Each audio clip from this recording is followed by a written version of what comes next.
Assalamualaikum warahmatullahi wabarakatuh. Perkenalkan, nama saya Adelia Harisma Suwarto dengan NIM 2018 0102 012. Di sini saya akan mempresentasikan atau menjelaskan audit fungsi organisasi pemasaran. Yang pertama yaitu pengertian audit fungsi organisasi pemasaran. Audit pemasaran adalah pengujian yang komprehensif, sistematis, independen, dan dilakukan secara periodik terhadap lingkungan pemasaran, tujuan, strategis, dan aktivitas perusahaan atau unit bisnis untuk menentukan peluang dan area pemasaran yang terjadi, serta rekomendasi rencana tindakan untuk meningkatkan kinerja suatu perusahaan.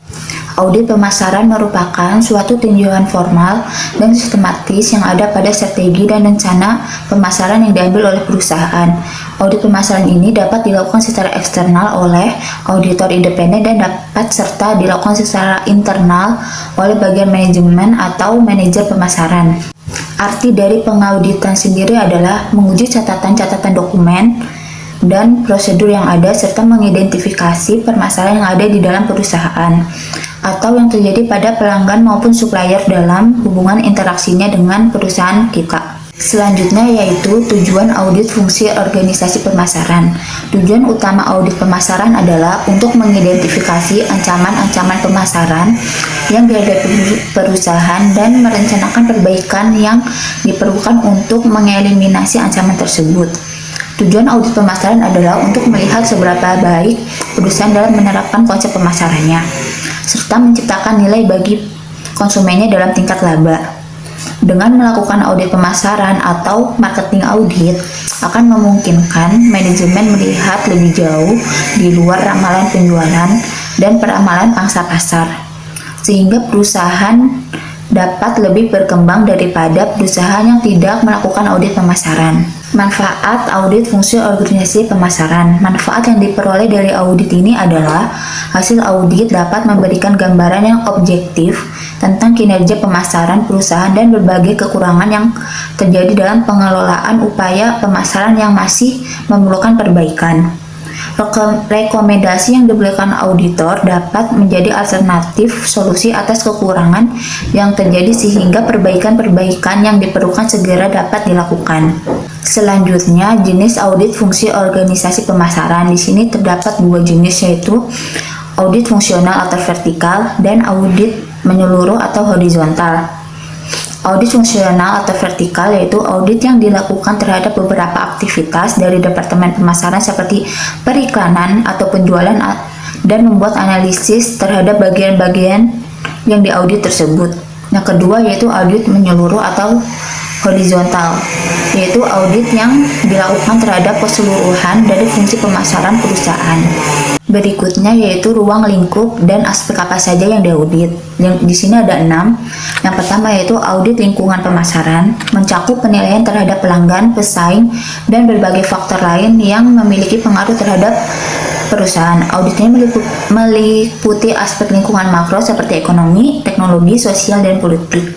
Yang kedua, audit strategi pemasaran. Audit ini untuk menentukan bahwa perusahaan telah menerapkan strategi yang selaras dengan tujuannya, sesuai dengan lingkungan yang dihadapi. Yang ketiga, audit organisasi pemasaran. Audit ini menilai kemampuan organisasi pemasaran dalam mencapai tujuan perusahaan.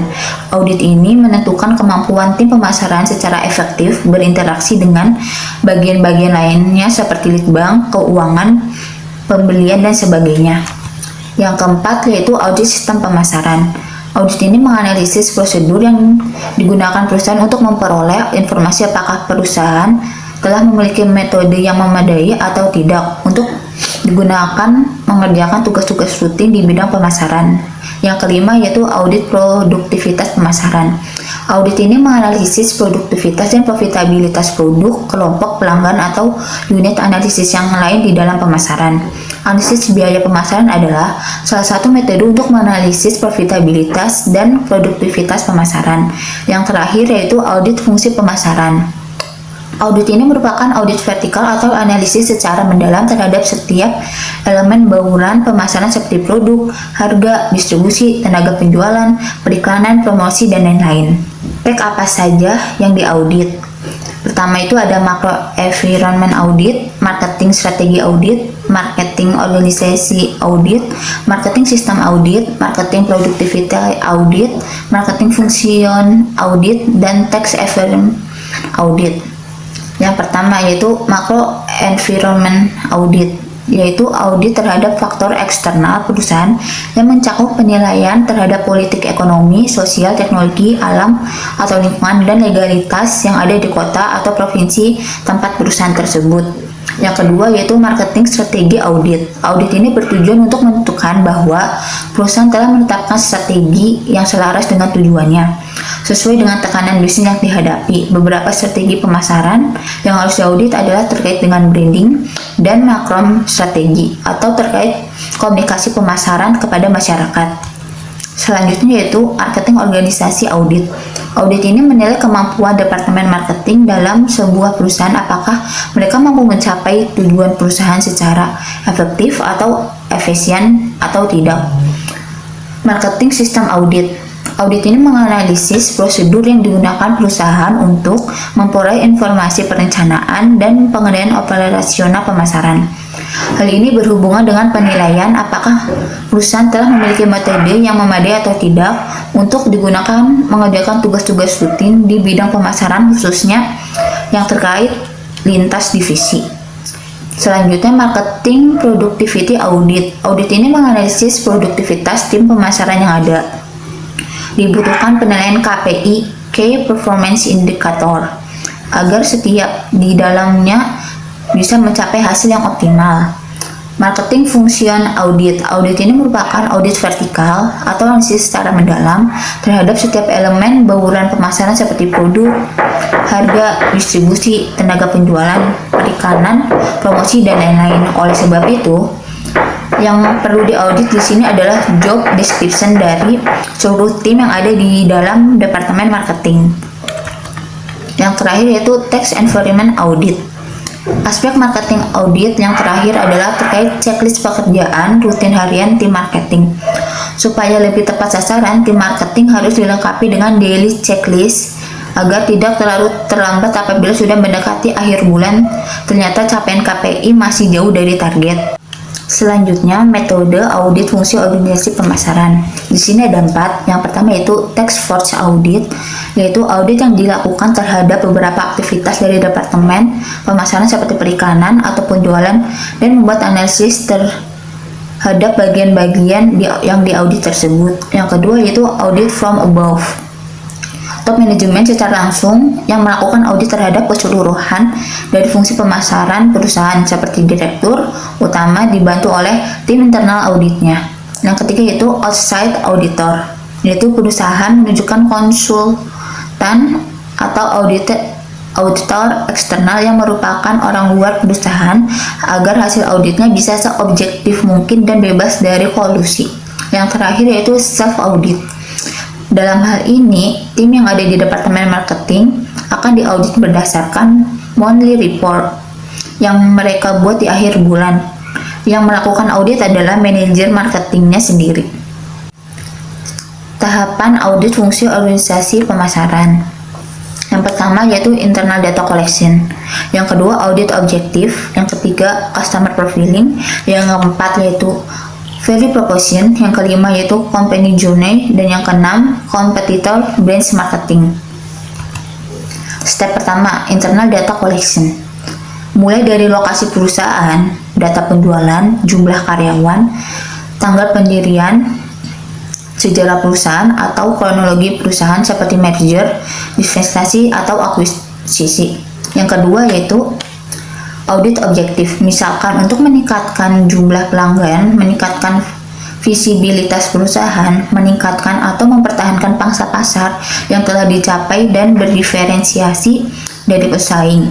Adapun tujuan dalam audit manajemen pemasaran ini bisa jangka pendek maupun jangka panjang. Step ketiga, customer profiling, yaitu menjelaskan data pelanggan yang saat ini dimiliki secara hal deskripsi demografis, lokasi geografis, etnis, atau bentuk data lain yang cukup lengkap. Data ini nantinya berguna untuk mengukur seberapa besar pelanggan yang dimiliki oleh perusahaan apakah sudah mendekati target atau belum. Step keempat yaitu value proposition. Gunanya adalah untuk menggambarkan harga, ukuran, manfaat, distribusi jasa atau barang yang dimiliki perusahaan. Data juga bisa dilengkapi dengan kebutuhan atau kelemahan produk atau jasa perusahaan dibandingkan dengan pesaing lain. Selain itu, ada juga data mengenai persepsi jasa atau produk, faktor ekonomi, hukum sosialisasi, atau sejarah pangsa pasar dari waktu ke waktu. Step kelima yaitu company journey. Tujuannya adalah untuk membantu mengembangkan bisnis agar tetap bertahan dibandingkan kompetitor dan agar tidak kalah saing dalam kualitas produk, harga, dan layanan produk. Yang terakhir yaitu step 6, competitor benchmarking. Data persaing yang bisa diaudit adalah termasuk fitur produk yang mereka miliki, harga, manfaat, dan jaringan distributor mereka. Hal ini akan membantu perusahaan untuk mengetahui posisian perusahaan dibandingkan pesaing head-to-head yang ada. Berikutnya yaitu saya akan memberikan contoh laporan hasil audit fungsi organisasi pemasaran yang dapat dilihat di samping. Nah, pada lembar pertama ini yaitu terdapat tanggal, nomor lampiran perihal yang diberikan kepada Direktur PT ABC yang berada di Depok. Hasil audit ini disajikan dalam bentuk laporan audit yang meliputi 4 bab, yaitu bab 1 informasi latar belakang, kesimpulan audit yang didukung dengan temuan audit, bab 3 rekomendasi, dan bab 4 yaitu ruang lingkup audit. Di sini tim audit terdapat 2 orang yaitu Adi dan Anissa yang melakukan audit terhadap PT ABC tersebut. Sekian presentasi dari saya atau penjelasan tentang audit fungsi organisasi pemasaran. Semoga dapat bermanfaat. Terima kasih.